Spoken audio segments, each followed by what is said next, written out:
So, February Tynwald. Of course, February Tynwald includes the budget, and unfortunately, I missed the second day. So, Christian, you're joining me for this Tynwald in brief for February Tynwald. So, to start off with, then, the budget. There was a bit of excitement right at the very start, because it looked at one point as though we wouldn't actually get to hear what was in the budget. No, that was quite interesting, really, because a lot of the members... the thing that was particularly interesting was, obviously, in the House of Keys the week before, they had... effectively tried to make sure that the pensions part of the budget was extracted, and then because of that meant that Treasury couldn't table the new budget in time for it to be on the Register of Business, etc., etc. So it was particularly interesting when some of the politicians who had pushed hard for that to happen in the House of Keys got their own way, but then pushed against debating the budget as well. Almost as if they were playing to an electoral opportunity that will arise next year. Well, I couldn't possibly comment on that, Phil. But the budget debate did go ahead in the end. Yes, it did. I think there was a mini rebellion, which was a shape of things to come. I think there were 6 Keys members voted against suspending standing orders. But when the debate did happen, there was an interesting style of presentation from the Treasury Minister. He basically went round the members of the House of Keys and said, last year you said you wanted this and the other, and this year we've delivered for you and your constituents. It felt a bit like a kind of a game show style. Presumably it was trying to steal the thunder of the members before they stole the Treasury Minister's thunder. But do you think that works to be able to address some of the things that they've asked for before? Does that work to directly address those things in the budget? But that might have only been one portion of what they were asking for. I think it's an interesting tactic. One of the things that I always used to find in budgets and in terms of my contributions to any debate, you tended to focus on the things that you wanted that weren't there. You accepted all the good stuff and almost as writ, so in a way I get why the Treasury Minister was trying to say, actually, you asked for all this stuff last year, and we have actually delivered. So yeah, I'm not, as I say, I'm not wholly convinced by the tactic, but he certainly got his points over, and ultimately, after an interesting debate, the minister was successful in getting his budget through. It should be noted, though, that was the most voted against budget that there's ever been. Yeah. I mean, there was talk that maybe in the time of the board system there might have been a defeated budget at one point, but certainly in recent times it's 8 people voted against. I think the one previous to that was 6, wasn't it? Yeah. So certainly a lot of hostility, but then there was some quite interesting and perhaps encouraging signs in there, bearing in mind one of the headlines that I guess the government was hoping for was 22% higher rate tax becomes 21%, but bearing that in mind and the inevitable reduction in tax take that's going to come as a result of that, the reduction in tax take that's going to come from increasing everyone's tax allowance, which basically means you start paying as a single person, you get £250 extra before you start paying your tax.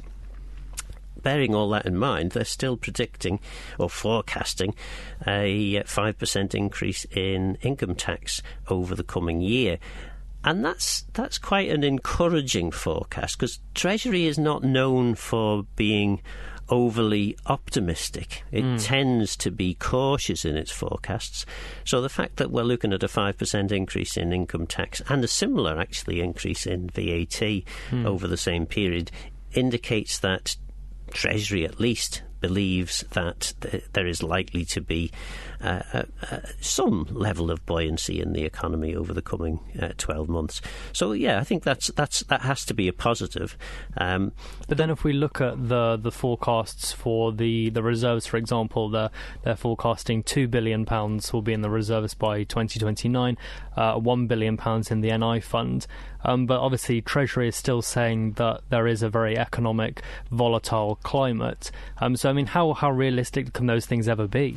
Well, that's the thing, and I guess we have never, well, certainly in living memory, I guess we haven't lived through a more volatile global economic circumstance than the one we seem to have entered. It was bad enough before the new American president started striding around the world stage. Now predictability has gone out of the window, I would say, would be a gentle way of putting it.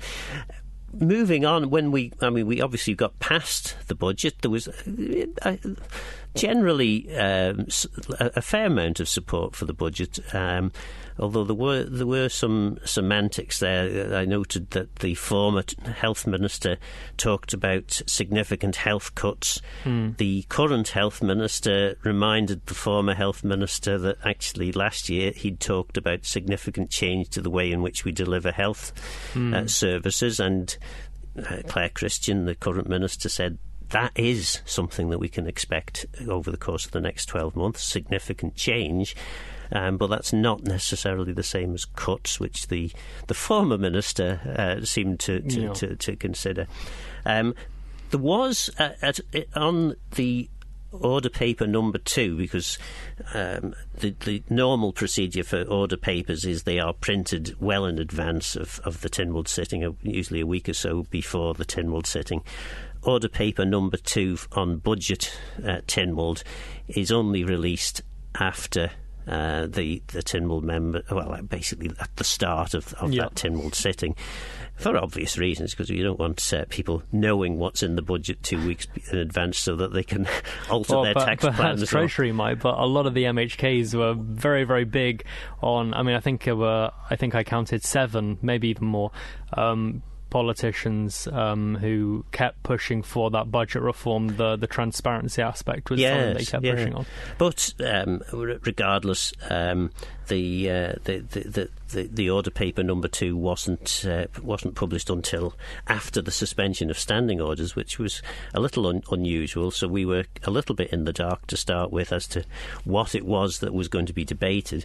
One of the items, I think it was item 21 on the order paper number 2. This was a Social Security Administration Act Application Amendment Order 2025. Sounds fairly innocuous, but this, in essence, alters the amount of national insurance contributions that can go towards the health services, and it's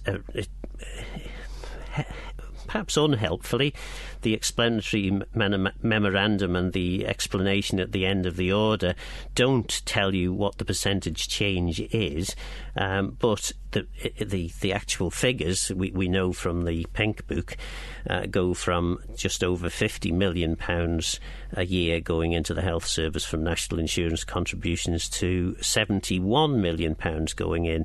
So it's quite a significant amount of extra money.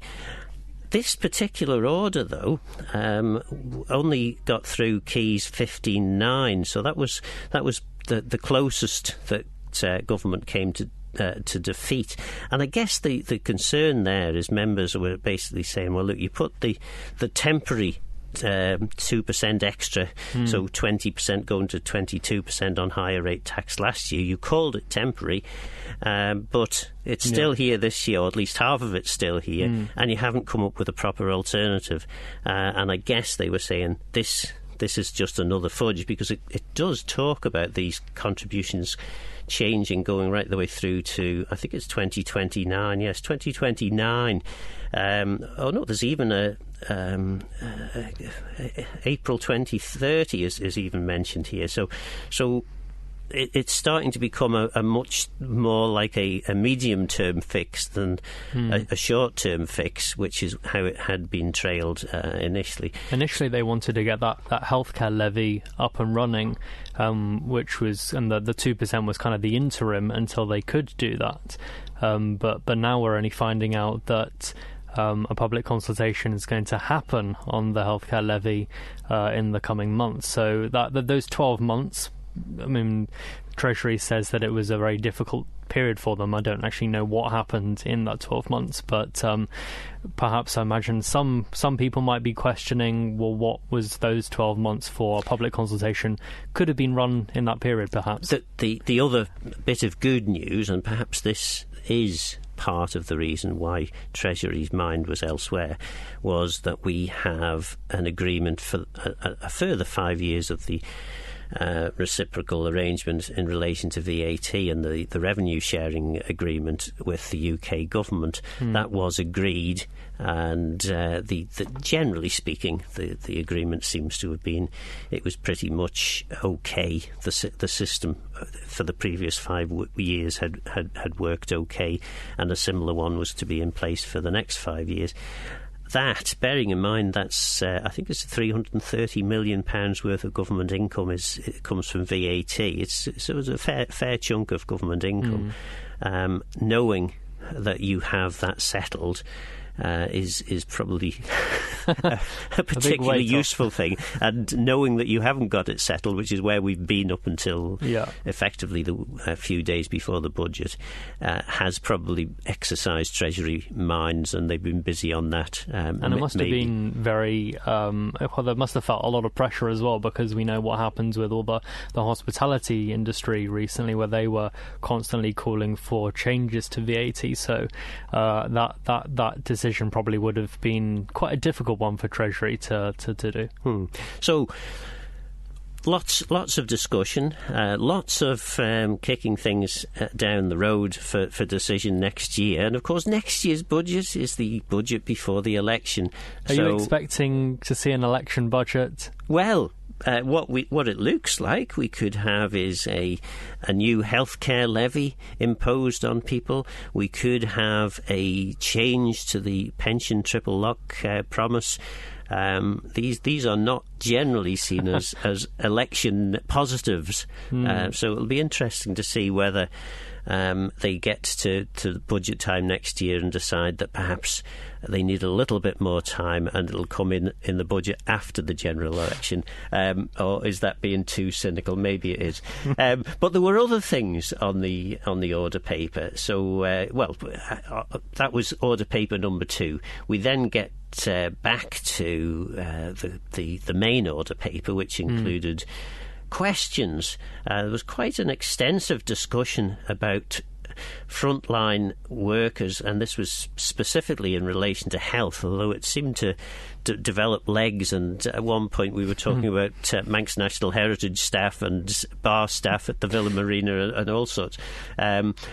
Were there any other questions there that piqued your interest? There were several that were taken on the actual evening of budget day, but they didn't have time to finish. But I, unfortunately, due to various other commitments, I missed the second day. It was also your birthday on the... Well, it was, yes, and we won't say how old. Well, I mean, I suppose there are a few things which were kind of addressed in the budget speech anyway, like Onken MHK Julie Edge asking about the national insurance rebate scheme. Obviously, that's the holiday, if I'm not mistaken. And we know now that that's going to effectively be suspended for the wider population, but it'll still be switched on for Manx students. They said that effectively it just wasn't doing what it was supposed to, but then they couldn't also get the right data, because when they switched it on in 2019, we obviously had the pandemic, which hit the following year, and then for several years after that, it was feeling the impact. So I suspect they probably weren't able to get the right sort of information that they were hoping to get, and by the point where it would have given them any tangible data, it was almost old news because it was introduced in 2019. But quite positive, I suppose, for many people who have often criticised the fact that government is keen to offer incentives to people who have no connection to the Isle of Man to come back to the island. But Manx students returning from university have absolutely no incentive given to them whatsoever. This is certainly a positive if you had concerns about the previous system. Any other of those questions? I mean, the operational issues remaining at the meat plant, was there any light shone upon that? Well, I mean, the Environment, Food and Agriculture Minister was quite firm that there were no operational issues. She did acknowledge that there were, historical issues. They've since had new directors, new board members put in place, and they're kind of working to resolve any of those outstanding issues. But she said that there aren't any, core operational issues there, basically. Right, yeah. I'm sure farmers listening to this would be interested to know that. So then we moved back to the rest of the order paper. The questions, obviously, is the first thing that's considered on the main order paper. An inward migration statement by the Minister from the Cabinet Office. Anything exciting there? There were a couple of things. Obviously, David Ashford, who's now the Cabinet Office Minister, he basically reiterated government's ambition to create and fill 5,000 jobs, which is obviously a key target in the economic strategy. He said that since 2021 there are 1,300 more people in work, but he did warn that continued efforts are needed to attract workers to prevent what he described as like a shrinking workforce and effectively increasing the tax burden. If we look a little bit further, he says work permit data indicated positive trends with rising applications, and they attributed that to interest from people within the common travel area. Obviously, the health sector was identified as like a key driver of inward migration. Obviously, we know that there is a lot of emphasis being placed by Manx Care on recruiting new nurses, new doctors, etc. And that was something that the Cabinet mentioned too. But I guess when government set out its shiny new economic strategy and Our Island plan, when it was talking about economically active population and growing that economically active population, it wasn't thinking primarily about more doctors and nurses to staff. No, it was just skilled workers, wasn't it? Health services. And what seems to be happening is we are bringing in the cost side of the Our Island plan. So obviously every new doctor and nurse is going to cost money, but we're not bringing in perhaps as many of the people who would bring in the income without the costs associated. Perhaps, and that is probably one of the big pushes, that they are trying to get more working people, more skilled workers, is so that they can actually pay into the system, because it's all very well attracting retirees, etc., but they're not actually contributing to like income tax, for example, or for the most part, I would imagine. So that is why the main driver is on getting working people and skilled workers. Kerry Sharp, outgoing member of LegCo, possibly coming back again after the LegCo election on the 4th of March. She gave her Children's Champion report. Very extensive. And how did that go down? Well, there are a lot of amendments, actually. There was a Coman amendment from the Chief Minister. There was actually a pre-declared position from the DEFA Minister. She tabled an amendment as well. It wasn't one of the Coman, to override a Coman amendment, but it was another amendment on top of that. We've had a Laurie Hooper amendment. We also had a Dr. Alex Allenson amendment, if I'm not mistaken, and also a Joni Farragher amendment. I do remember Chris Thomas standing up and calling Joni Farragher's amendment beautiful. She looked quite chuffed at that. Oh, well, that's good. And were any of them successful, these amendments? I don't think so. I would have to double check on the votes, but I think the Coman one could possibly have been successful, but I don't think the other ones were. Right, okay. And effectively the sorts of things that Ms. Sharp has been championing. The first recommendation here, DHSC should explore how an official channel can be established through which the voices of young carers can be heard by government and Tynwald. That independent advocacy is essential for children in care. Manx Care and St Christopher's should identify an appropriate location for an assessment home.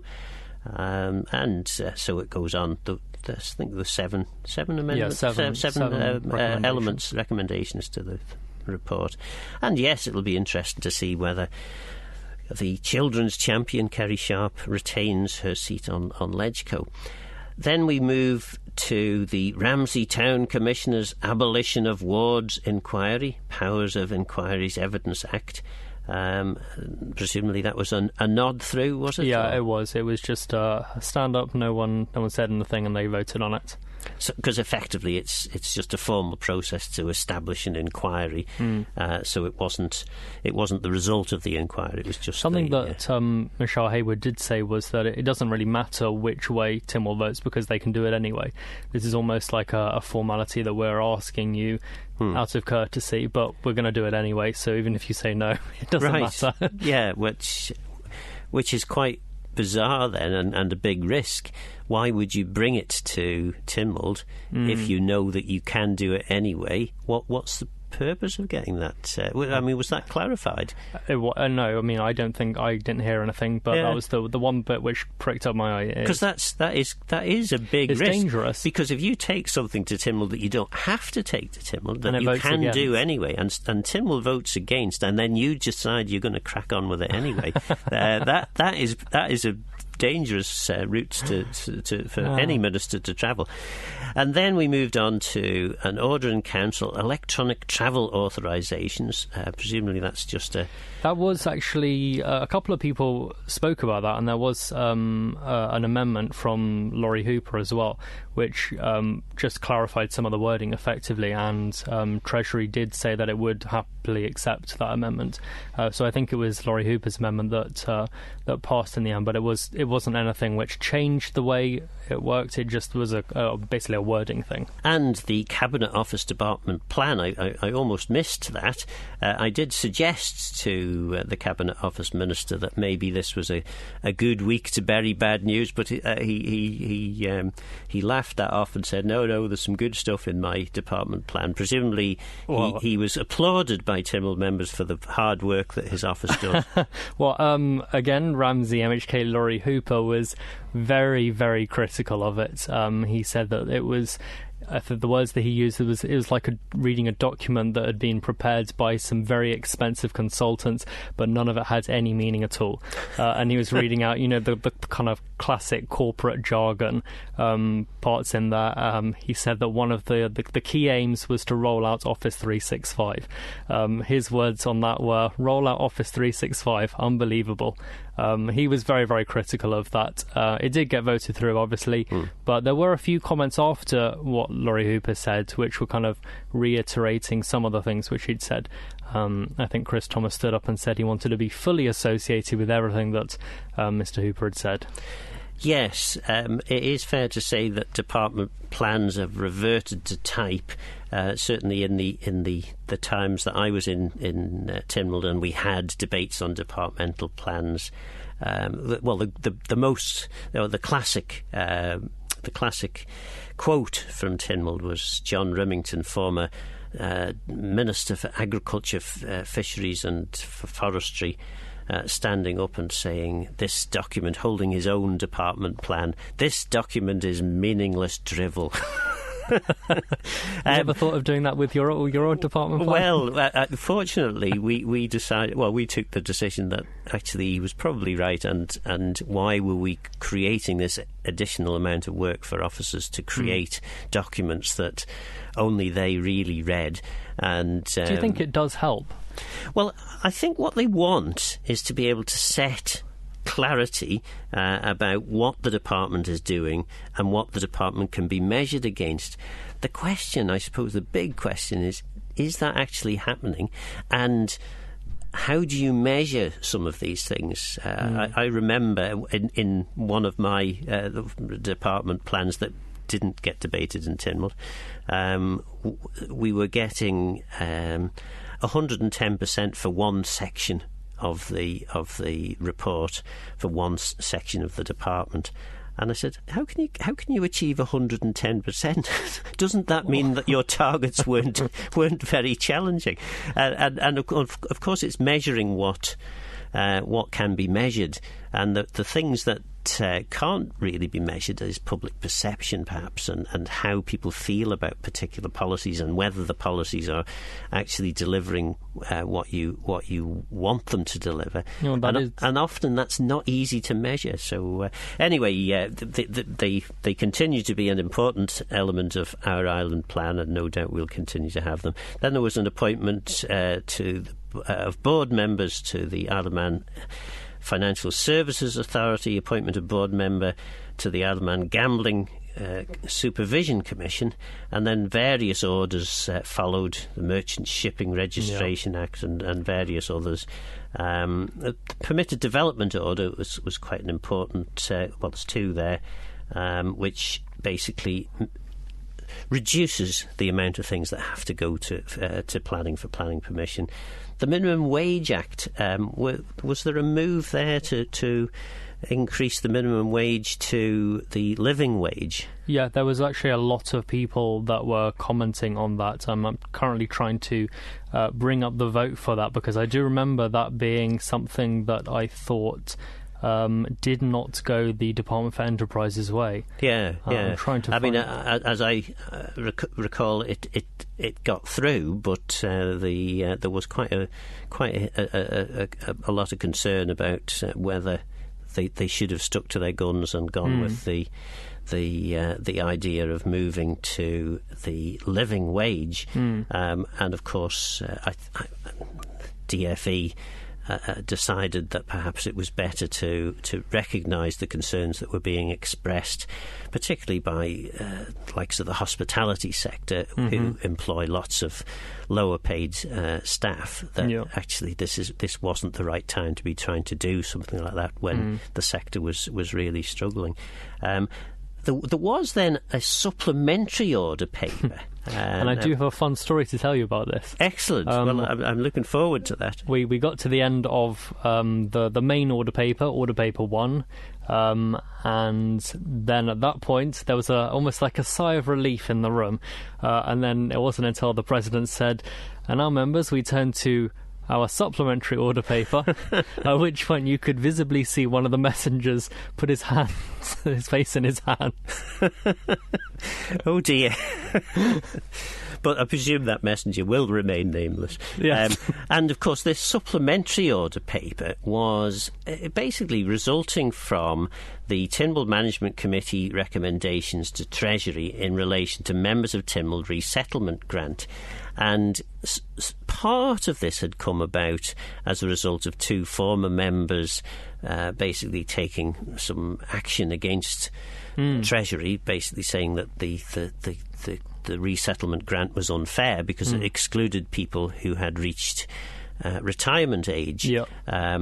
So, in essence, as the scheme was, when it was drafted at a time where members got a certain set pay, which was, let's say, around £40,000. I mean, I think it was probably slightly more than that.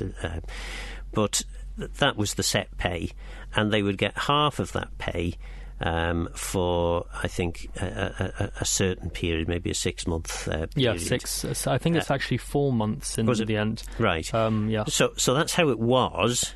But then, of course, they changed the basic salary. So the basic salary for a member of Legislative Council, for example, is now in the region of £60,000, not £40,000. So that means that they will be getting substantially more as a result of this unless these changes were made. However, the first item on the supplementary order paper is suspension of standing orders, and I guess from what you've said, members were rather keener on getting home for their tea than... Possibly that's the case. There was a lot of people talking about how there just wasn't enough time for them to read through the report. They would only have had it for a day or so, I think, is what I heard one of them say.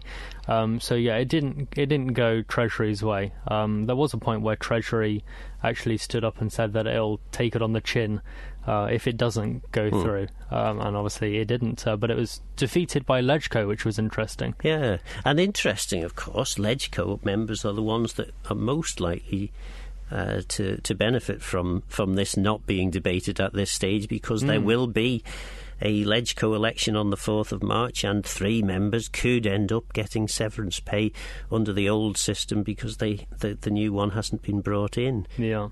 I'm trying to work out how many of them are above a retirement age that could be outgoing. Yes, of course, that's the other element to it.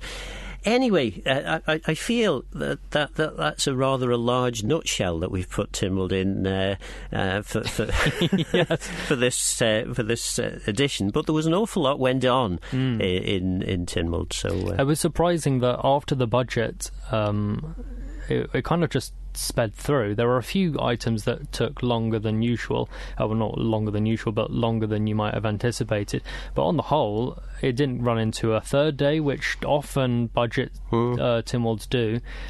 So we were all finished by, I think it was 20 to 7 last night. And the other thing that I think is quite interesting is the limited response there has been to the budget. I mean, last year the government was sort of hiding in the bunker. This year, a much more mooted response. Possibly. I mean, have the public fully understood all the changes? I mean, it's not an easy thing to get your head around, and trying to work out the kind of the calculations between, okay, I'm getting an extra 1% because of the income tax being dropped. I'm also getting an extra £250 before I start paying tax. But then if you're on those higher brackets to pay NI, then you're paying more NI. So it's one of those ones where you need to start churning the numbers before you can actually really see whether you're better or worse off. Well, I will hopefully see you again at March, Tynwald, and we'll see where we end up. Thank you for making it to the end of the Manx Radio newscast. You are obviously someone with exquisite taste. May I politely suggest you might want to subscribe to this and a wide range of Manx Radio podcasts at your favourite podcast provider, so our best bits will magically appear on your smartphone. Thank you.